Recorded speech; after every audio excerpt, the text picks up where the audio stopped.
space. An endless tapestry of stars reaching toward infinity. Scattered through its vastness are 100 billion planets on which life theoretically could exist. If only 1% of that life is intelligent, there could be 1 million civilizations out there. And of that million, it is conceivable that one discovered the secrets of space travel. It is possible that ancient astronauts went in search of life beyond their own world and found it on the planet Earth. The existence of other intelligent beings in the universe intrigues the men of tomorrow's science, the exobiologists, students of life in outer space. Dr. Harold P. Klein of NASA's Ames Research Center. The knowledge that this kind of life that we know of in this planet is not the only one will have very profound influence, whether that other life is more advanced or less advanced than we are. The very knowledge that life can originate spontaneously will have, I believe, very profound effects on the thinking of man in terms of what he is and what his role is in the universe. Now, it has been suggested by other people that maybe life on Earth was brought here by a visitor from another planet. Dr. James Lawless. While this possibility is remote, it certainly can't be excluded on the basis of the results which we have found. If ancient astronauts did land here, what effect would they have had upon early Earthmen? Perhaps they were worshipped, feared, loved. Perhaps they brought gifts, a new world of knowledge, or simply the principle of the lever. If we accept the premise that beings from another civilization visited here ages ago, then some of the mysteries of our past take on a new and startling light.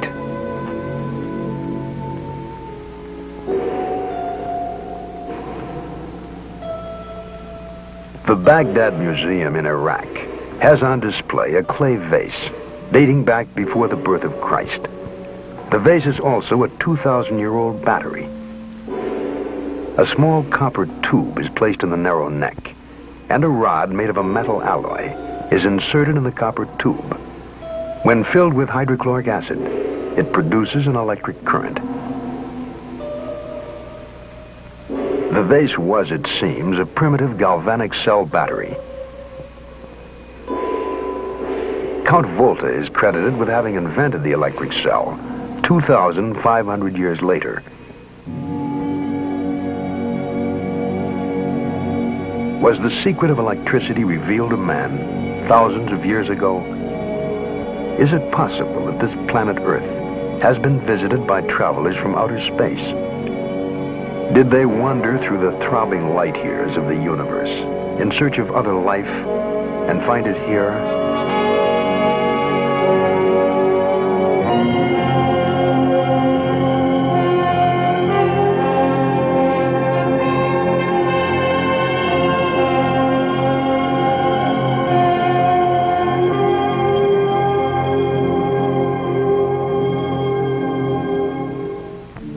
There are places on this planet where life exists almost unchanged since antiquity.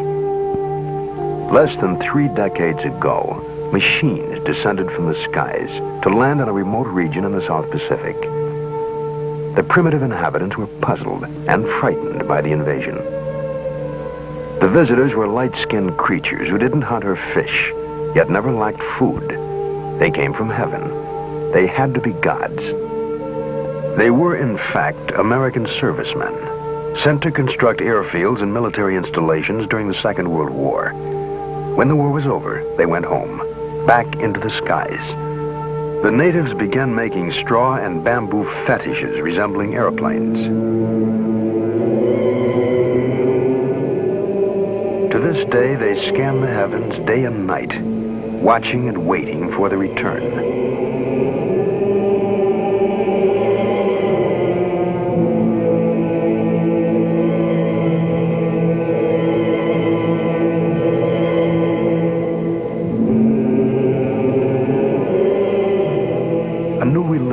A new cult was born from the encounter between a primitive people and visitors from a highly developed, technically superior society.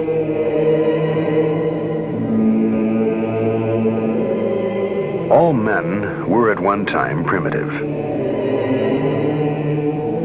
It is possible to imagine that our own forebears may well have reacted in the same way to visitors from outer space.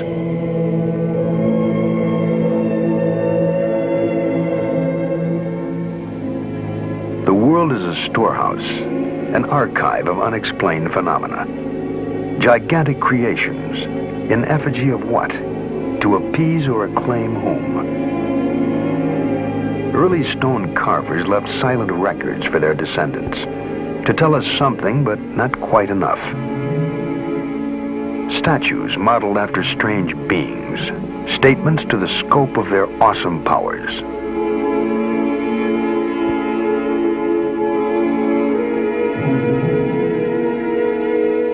Folk legend surrounds their origin. Strange stories of gods who appeared riding across the skies in flaming chariots of light. Whole civilizations were structured around these gods. Civilizations which at one time flourished and then mysteriously disappeared. Only stone relics survive to give mute testimony to their time. Their true history has been the cause of much scientific inquiry and romantic speculation.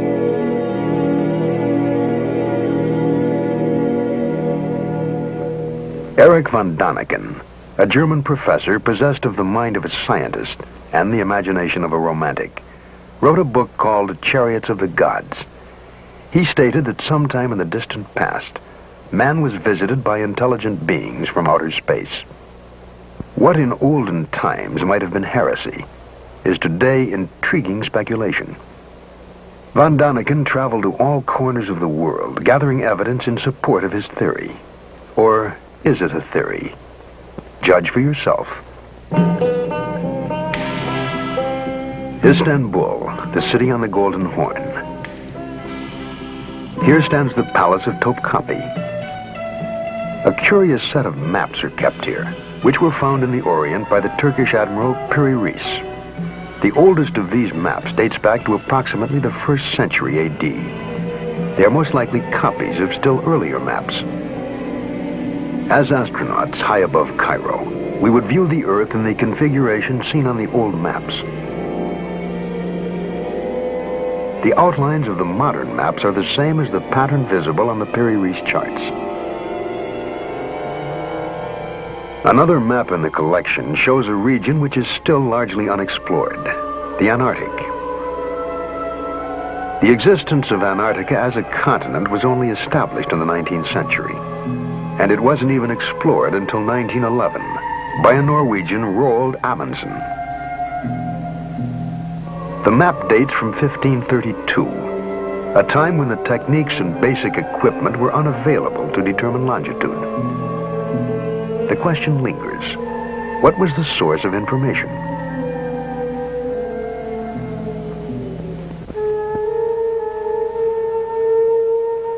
The world's first great cities might have been constructed, according to von Däniken, under the supervision of the same being who offered instruction for making the maps of Piri Reis.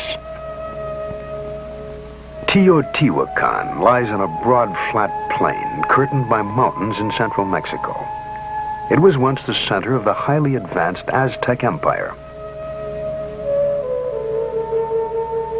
When the Spaniards arrived in the early 16th century, they found an established society of artisans and intellectuals. The name Teotihuacan means where the gods reside, and the city of the gods is dominated by the Pyramid of the Sun. It is 216 feet high and forms a small mountain weighing 2.5 million tons.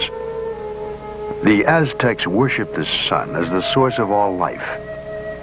They offered human sacrifices to the sun god atop stone pyramids marked with hieroglyphics.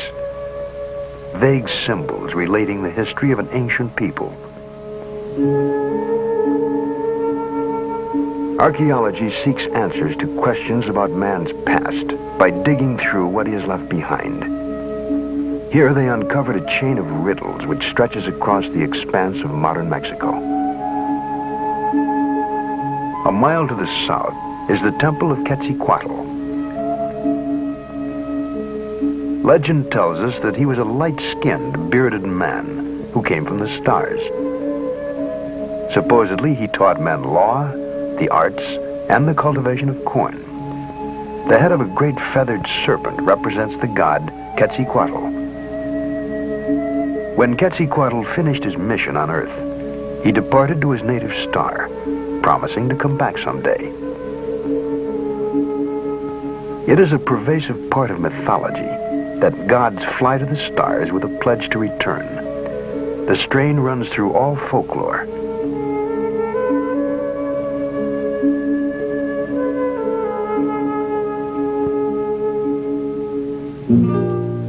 The ruins of the deserted city of Tula rest about 20 miles from Teotihuacan. It was one of the cities supposedly linked in legend to a ladder hung in the sky. Monumental sculptures stand as silent watch over the remains, guardians of an eternal mystery. They appear to be warriors, dressed alike, wearing unusual helmets. They carry some sort of box-like unit on their chests. Perhaps they are weapons or communications equipment.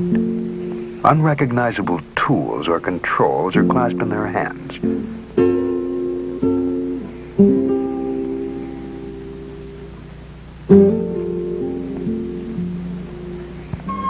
The nearby sacred well of Cenote forms a perfectly round crater in the rock.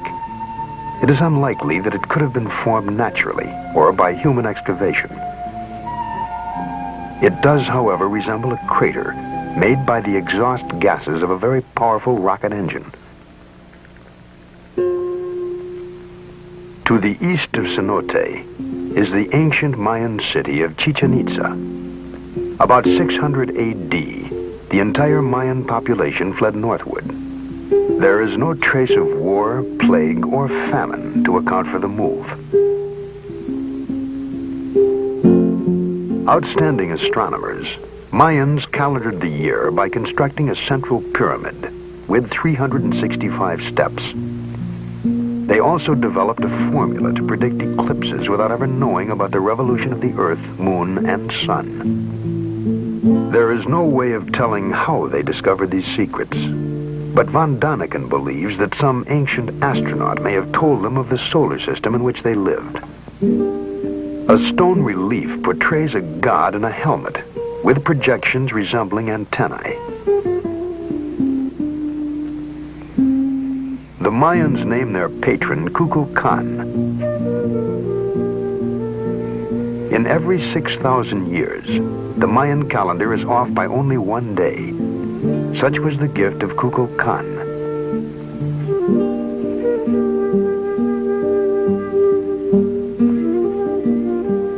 Kukulkan supposedly came from the stars and returned to them, leaving the Mayans to build observatories to search the heavens for him.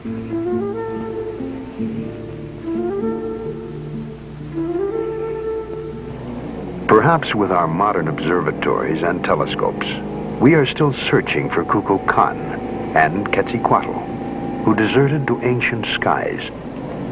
Modern science examines the heavens in search of information.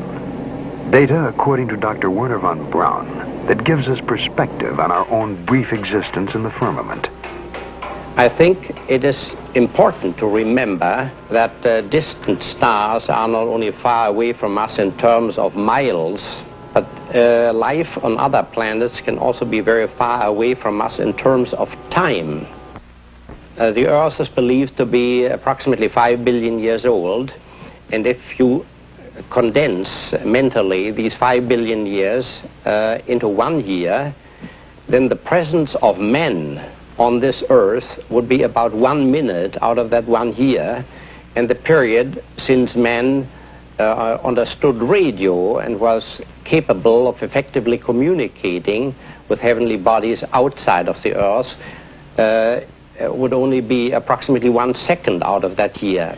So if you want to communicate with another heavenly body and intelligent life thereon, you have to reach that other heavenly body also at a time when these people have invented the radio and know how to operate it and have their receivers going, so to speak. But we had no receivers going, even a mere 50 years ago. We were too busy with the steam engine and the biplane. Dr. Harold Klein. It is highly possible that advanced civilizations have in the past, or may in the present, try or have tried to contact us, to survey us, to watch us. We cannot rule that out. We have no indications of that. It may be equally possible that a really intelligent society has watched us for some time, has looked us over and decided, based on our activities, that this planet is beneath their dignity, so to speak, and is simply not worth bothering with. Quite possibly we were too backward to bother with, but we have come a long way in a short time, and we are prepared to reach out into the universe. Writer and sociologist Eric Hoffer suggests a reason for our return to space. He wrote, "I always felt that man is a stranger on this planet, a total stranger. I always played with the fancy, maybe a contagion from outer space is the seed of man. Hence our prior occupation with heaven, with the sky, with the stars, the gods, somewhere out there in outer space. It is a kind of homing impulse. We are drawn to where we came from."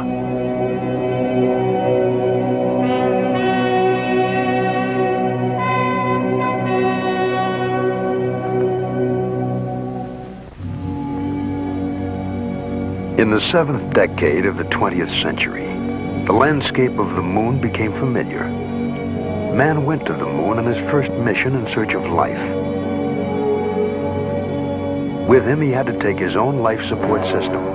He was encased in a portable environment, susceptible to deadly radiation. If space travelers from another planet were to visit Earth, they too might find the environment hostile, if not deadly.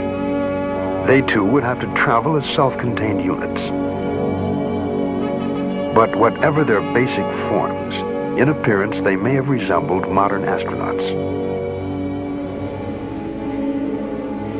On a rocky ledge in the Sahara Desert is a drawing estimated to have been painted there over 15,000 years ago. If not an astronaut, then what is this floating apparition?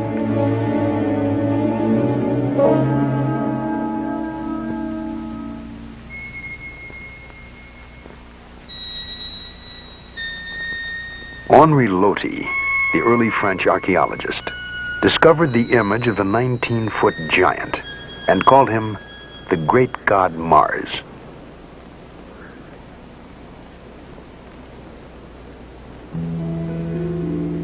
Across the Mediterranean, at Valcominica, near Brescia, Italy, rock paintings have tried to tell their story since before recorded time. They are portrayals of strange beings in bulky overalls. Their helmets seem to carry antennae. In their hands are clasped some manner of tool or weapon.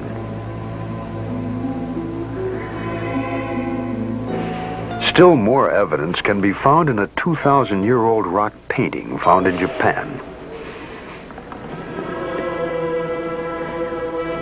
In the rough, rocky countryside of northwest Australia, there are scores of rock paintings which date back far in time. Drawings which are probably some of the earliest messages from prehistoric man. Sketches represent the activities of Wandjina, a legendary goddess of the Milky Way. She too came from heaven to instruct the children of Earth. Von Daniken believes there were models, possibly even one model for all the deities found recorded in rock.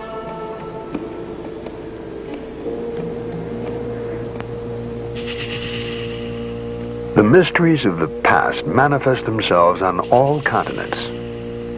Within the depths of a temple in the ancient Mayan city of Palenque in Central America, Von Daniken came upon a stone relief of what is apparently a man, seated in a capsule, watching something intently.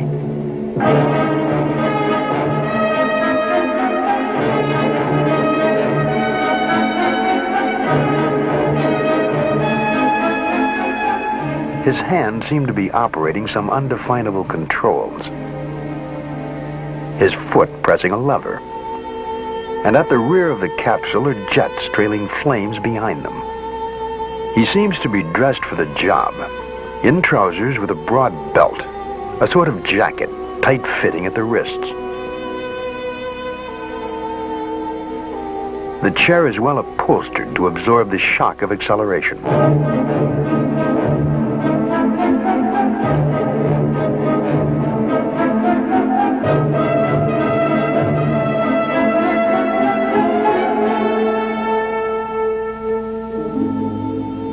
Mayan legend says that he represents their space-traveling god, Kukulkan, the winged god of Palenque.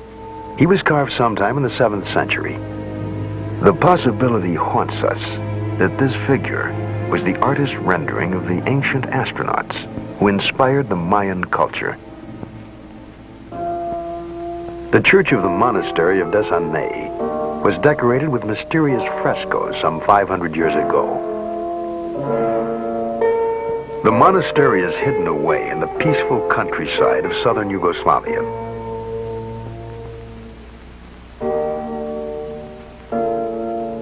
High above the chapel, almost out of sight, the fresco silently challenges our minds with its startling story. It depicts what may have been the first air battle to be witnessed by man, almost 500 years before the known discovery of flight.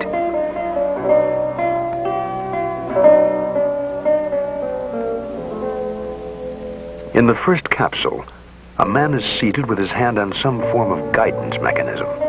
He appears to be racing across the sky in an attempt to escape from a pursuing ship. We can easily imagine jets at the rear of these aerodynamic forms. On the earth below them, people cower in fear as this air battle wages in the skies. If not an astronaut, then what reality might have inspired the frescoes of Desanay?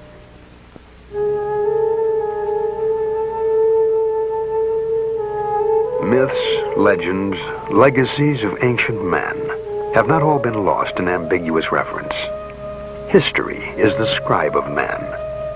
There are records in cuneiform, Sanskrit, Amharic, Tibetan, and languages which have not yet even been deciphered. New texts are constantly being discovered. Some, like the Dead Sea Scrolls, are readily understandable to scholars. Translating other fragments of written history is laborious and time-consuming. Only a minute fraction of surviving texts have actually been transcribed.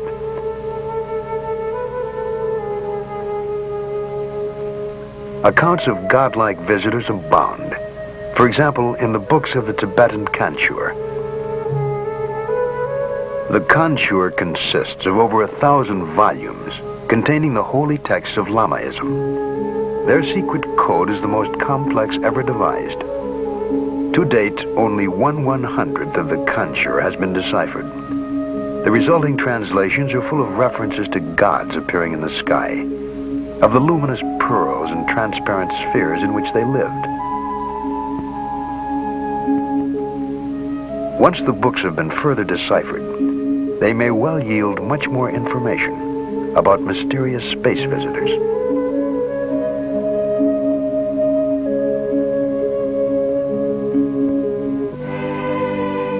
Closer to Western civilization, we have one of the world's most detailed records, the Bible. The Bible says that the Lord caused to rain upon Sodom and Gomorrah brimstone and fire. God sent his messengers to warn Lot's family of impending disaster. The angels told Lot, "Flee for your life. Do not look back. Flee to the hills lest you be consumed." The messengers were insistent that he leave the city immediately. Von Daniken wondered if they had foreknowledge of an impending cataclysmic explosion.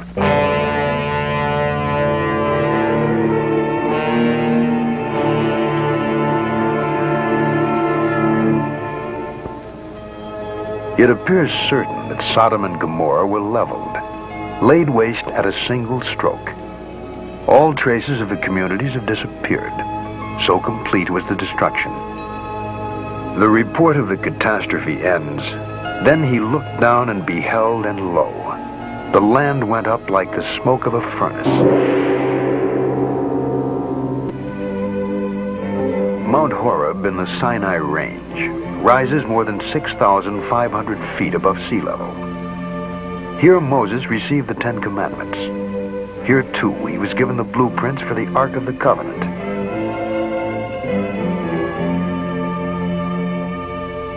In chapter 25 of the second book of Moses, directions are given for the construction of the Holy Tabernacle. And they shall make an ark of acacia wood, and you shall overlay it with pure gold within and without shall you overlay it. And you shall make upon it a molding of gold round about.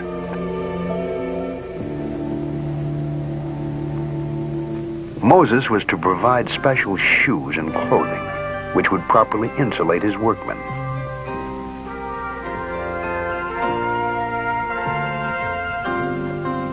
Moses was warned that no one should come near the structure. It represented a mortal danger. And though Moses would hear a voice from the covering plate, no figure could be seen. If we were to build a replica of the ark today, according to Moses' instructions, we would have a condenser charged with several hundred volts. Could the gold sheath have been a form of loudspeaker, a two-way radio, reproducing a voice from afar? It is part of the Von Daniken theory, a romantic's explanation of biblical text based on imagination and wonder.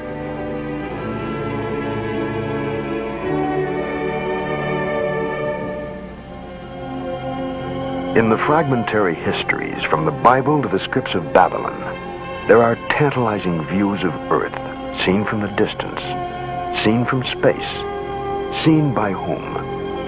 Was it the vision of ancient astronauts communicated to the primitive population of a still young planet Earth?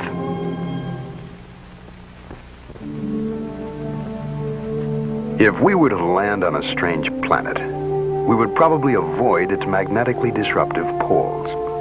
If travelers from outer space were to land here, a likely location, almost on the equator, would be Egypt.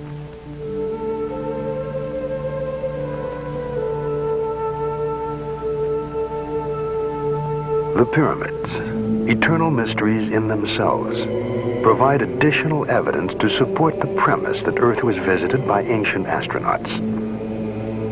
The Great Pyramid rises to a height of 477 feet.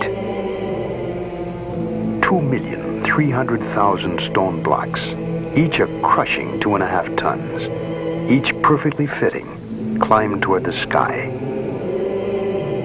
The stones were transported from the Makadam Mountains on the far side of the Nile.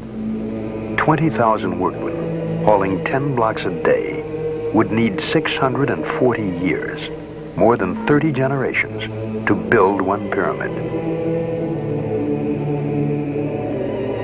To some, the massive structures were not designed as tombs for the pharaohs, but are in reality vast astronomical calculators.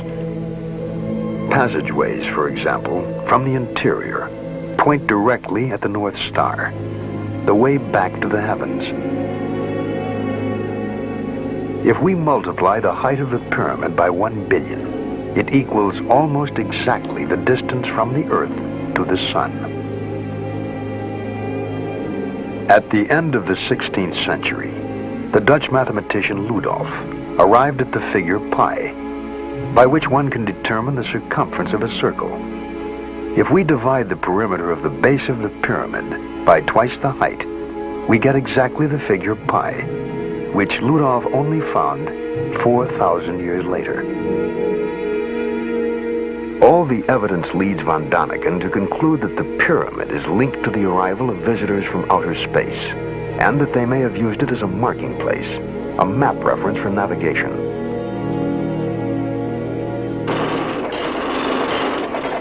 When modern Egypt chose to construct the Aswan Dam, there stood one obstacle: the flooding would submerge the 3,000-year-old temple of Abu Simbel. Over 100 nations answered UNESCO's plea to save the monument. Latest equipment and engineering techniques were used. Still, it took 3 years to accomplish. Because centuries were needed for the original builders to create the temples, it is probable they honor no single pharaoh. They stand, however, in tribute to the gods of the sun, the center of Egyptian religions, and to those who return from earth to the skies.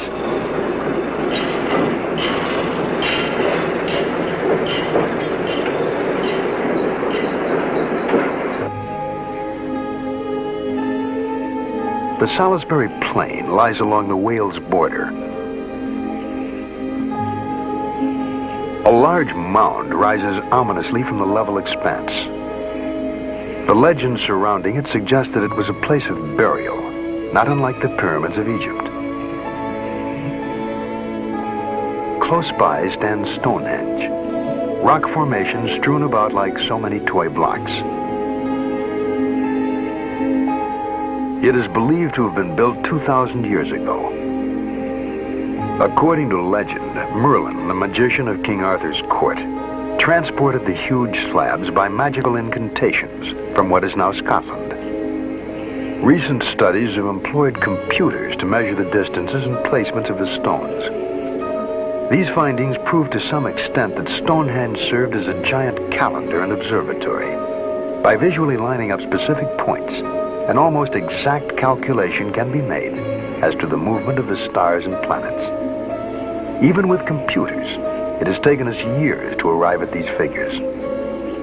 2,000 years ago, this area of England was inhabited only by primitive tribal people. Some still believe that Stonehenge is a temple built by the ancient Druids, the priests of the pagan Celts, and was the site of witches' conclaves and human sacrifice. The Druids still exist and continue to conduct their religious services on this site. It has been suggested that the Druids may not have built this place, but simply taken it over as their shrine. If so, then there is no trace of who might have built and left it behind. Tribes that vanished, whole civilizations that disappeared. It has happened too many times to be coincidence.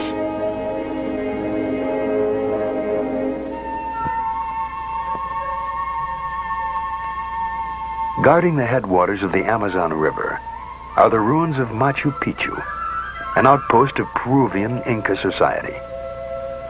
Some archaeologists suggest that the Incas found they could not extend their empire into the treacherous Amazon jungle, and so here they stopped, and here they died. There is a curious folk legend surrounding the origin of this fortress. It is said to have been built by a divine race of light-skinned, auburn-haired descendants of the god Viracochus, who arrived in a flaming chariot. Nothing remains of these supposed people, but the legend goes on to say that they abandoned their citadel and returned to the skies. They left only the ruins of their mountaintop city for us to wonder at.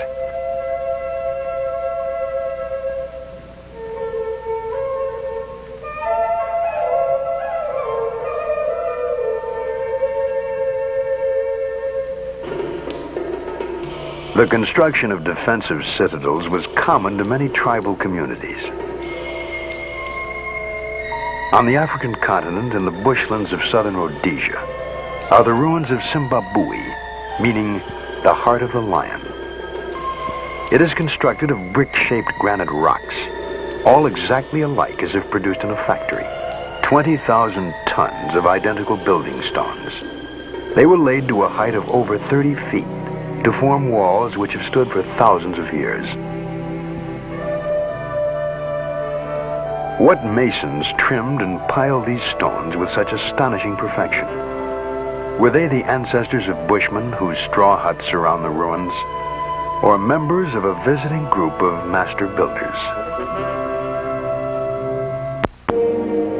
The mystery carried von Daniken back to the Valley of the Kings in Egypt near Luxor. The valley was another royal burial ground of the pharaohs, the god kings. Not pyramids of stone, but a small mountain range converted to the use of the dead. The entrances were hidden, little more than windows into the rock, with steep stairs and winding passageways leading to the tomb of the 9-year-old pharaoh god Tutankhamun. The crypt is hollowed directly out of stone, and incredibly intricate murals decorate the walls and ceilings. Archaeologists have carefully studied the markings and meanings, but Von Daniken points out one interesting fact. They could not have been painted by firelight. The ceilings show no trace of soot, and so no torches or oil lamps were used. What then was the light source? Markings found in this and other tombs are portraits of the god Osiris. Osiris played an important role in Egyptian religious belief. After giving knowledge to the world, he left the earth and exists in the heavens. Each dead pharaoh, the kings of earth, joined the spirit of Osiris in the heavens. Their mummified remains were prepared for the journey.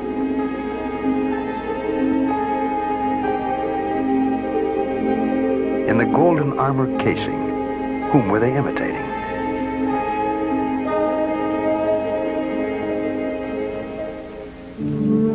Outside the cave crypt stand the remains of the ancient mortuary, the temple of Amenhotep III. Here the Egyptian priests preserve the remains of their rulers. We will never know the origins of the science of mummification. Perhaps it was an imitation of a physical conservation method used by extraterrestrial visitors. The secrets died along with the mortuary during the great earthquake in the year 27 BC.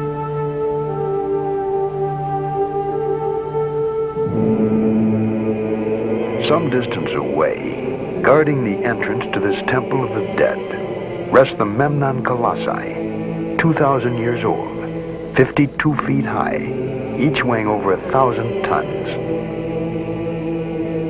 It is difficult for us to imagine them being moved from the distant quarries by manpower alone. And so the sentinels of the temple evoke images of a time when the activity inside was directed by godlike visitors who came as masters to earth.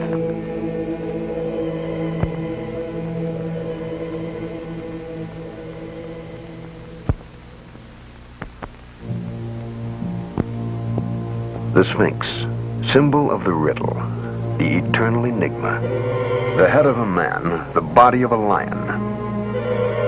This fierce stone creature faces the rising sun, the flaming chariot of the Egyptian gods. It is meant to protect the sunship when it lands to carry the pharaohs back to the heavens. Secrets in stone abound throughout the world. Easter Island, Isle of 1,000 mysteries, minute, lost in the watery expanse of the South Pacific, 3,000 miles off the coast of Chile.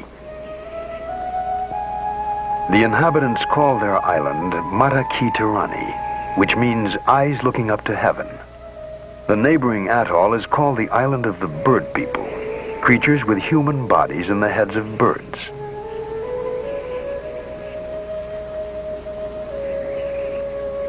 Von Daniken suggests that these bird heads could also be helmets equipped with a type of mask.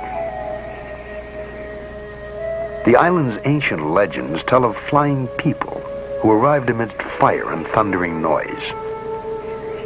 The landscape is dominated by volcanic cratered lakes. Today about 2,000 people live here. There were never more than 4,000 natives at any time. Of the total population, 70% were women, children, or the elderly. The majority of able-bodied men was needed for the production of food. Thus, the number of workmen was so small that it would have been impossible for them to create the more than 600 gigantic stone figures found everywhere on the island.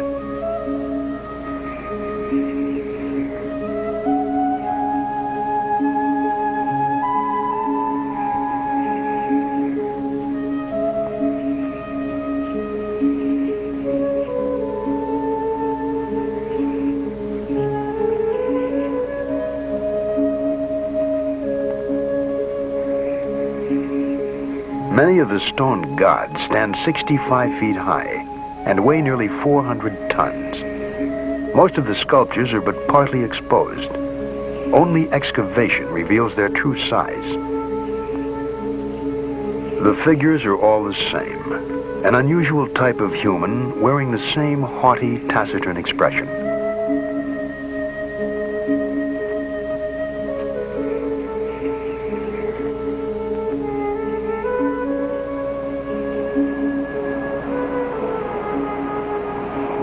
One statue, unearthed by explorer Thor Heyerdahl, suggests man's role.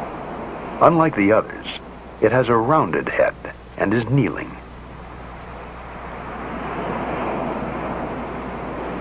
The workshop at the volcanic crater, Ranoraraku, has stone so hard that repeated hammering with a stone chisel hardly scratches it.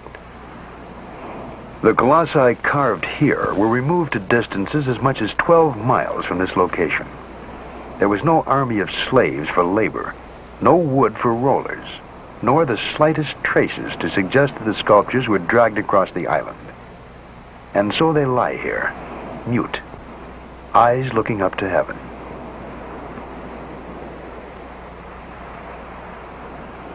Easter Island might have been the key to many mysteries. When it was first discovered, a group of wooden tablets covered with hieroglyphics were found. But zealous missionaries burned them, sealing the secrets of the monoliths. So we must look elsewhere for explanations. The legends of Easter Island claim that the stone giants moved themselves with the help of mana, a mysterious force which only 2 priests could invoke, and that one day the priest disappeared, and so did the mana. What was mana? Von Daniken wondered if there were strangers from other planets possessed of extraordinary powers. Did they have the ability to defy the laws of gravity? To this day, Easter Island exerts an unusually strong magnetism. The report of a French expedition in 1964 ends as follows. Since there are inexplicable magnetic forces and unusual geological phenomena on Easter Island, one cannot exclude the possibility of extraterrestrial contacts.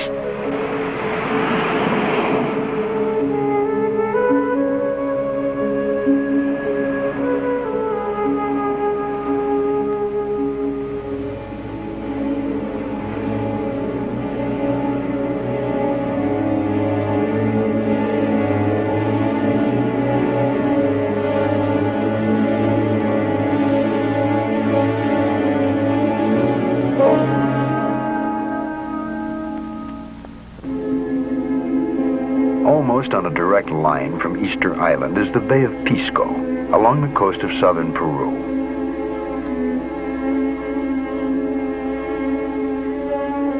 From the ground, there is what appear to be a meaningless set of lines. But from a high altitude, they form a trident 300 feet long, pointing the way inland. Pointing the way to what?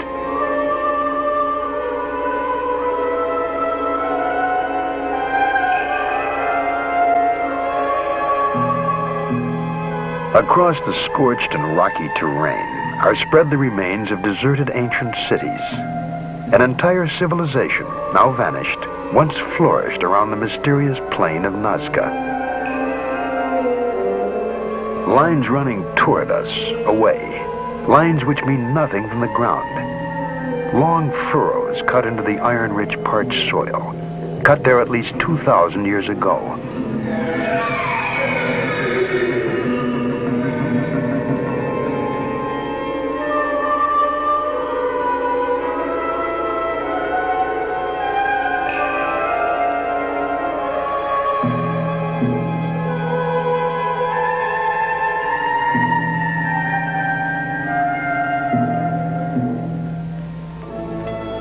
From a great height, from an aircraft for instance, the lines fall into focus. We see a spider, an eagle,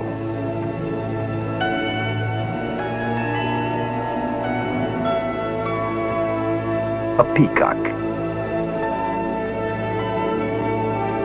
and a hummingbird. none of which can be recognized from the ground. And there is no observation point, no mountain nearby overlooking the plain. The giant drawings must have been directed by someone hovering high above.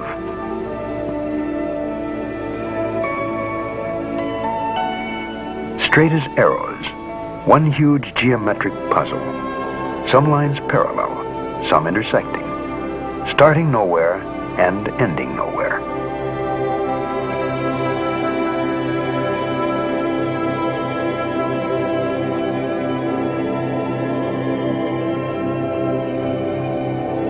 The conclusion reached by von Daniken is that the lines represent a landing field. The plain of Nazca is a gigantic abandoned airport.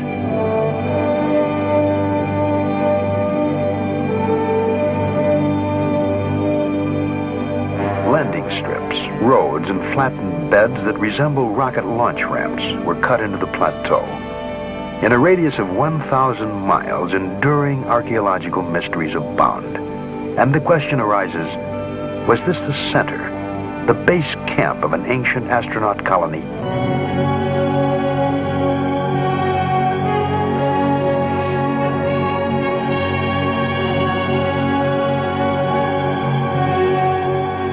Around the world we have seen carvings in Japan, Egypt, Australia, Yugoslavia, and all bear a striking resemblance to the carvings at Nazca.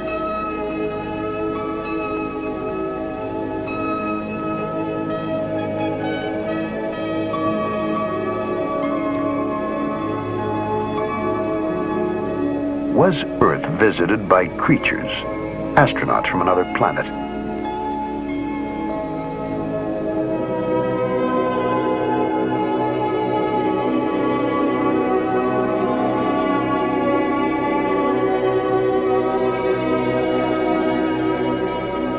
We have only fragments, but look up into the sky some clear starlit night and allow yourself the freedom to wonder.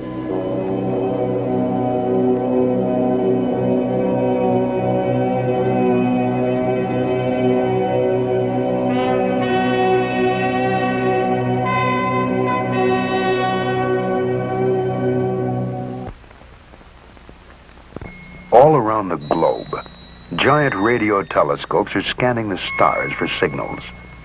Some are even sending signals, not to anyone in particular, but to anyone who may be able to hear them. By some incredible coincidence, perhaps we will establish a dialogue with an extraterrestrial community, even if that conversation is only a matter of meaningless blips and dots. NASA recently launched an aluminum greeting card into space, addressed in effect to whom it may concern.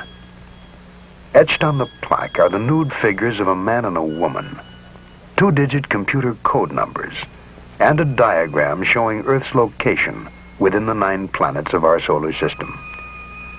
A message to whatever intelligent life there may be in the universe. Hello from Earth to some wandering ancient astronaut. NASA is especially interested in the possibility of life on the planet Mars.